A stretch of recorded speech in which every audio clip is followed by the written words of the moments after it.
ایران کی فوج کے سربراہ امیر حاتمی نے دشمن کی ہر حرکت پر کڑی نظر رکھنے کا اعلان کیا۔ ایرانی میڈیا کے مطابق ایران نے فوجی قیادت کے اجلاس میں ہدایات جاری کی ہیں کہ امریکہ اور اسرائیل کی سرگرمیوں کو لمحہ بلمحہ مانیٹر کیا جائے تاکہ کسی بھی ممکنہ زمینی حملے کا بر وقت جواب دیا جا سکے۔ امیر حاتمی نے کہا کہ اگر دشمن نے زمینی کارروائی کی کوشش کی تو سخت جواب دیا جائے گا۔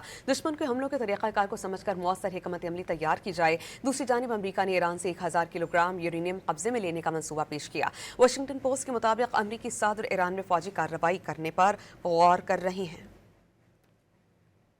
ایران کی فوج کے سربراہ امیر حاتمی نے دشمن کی ہر حرکت پر کڑی نظر رکھنے کا اعلان کیا۔ ایرانی میڈیا کے مطابق ایران نے فوجی قیادت کے اجلاس میں ہدایات جاری کی ہیں کہ امریکہ اور اسرائیل کی سرگرمیوں کو لمحہ بلمحہ مانیٹر کیا جائے تاکہ کسی بھی ممکنہ زمینی حملے کا بر وقت جواب دیا جا سکے۔ امیر حاتمی نے کہا کہ اگر دشمن نے زمینی کارروائی کی کوشش کی تو سخت جواب دیا جائے گا۔ دشمن کے حملوں کے طریقہ کار کو سمجھ کر مؤثر حکمت عملی تیار کی جائے۔ دوسری جانب امریکہ نے ایران سے 1000 کلو گرام یورینیم قبضے میں لینے کا منصوبہ پیش کیا۔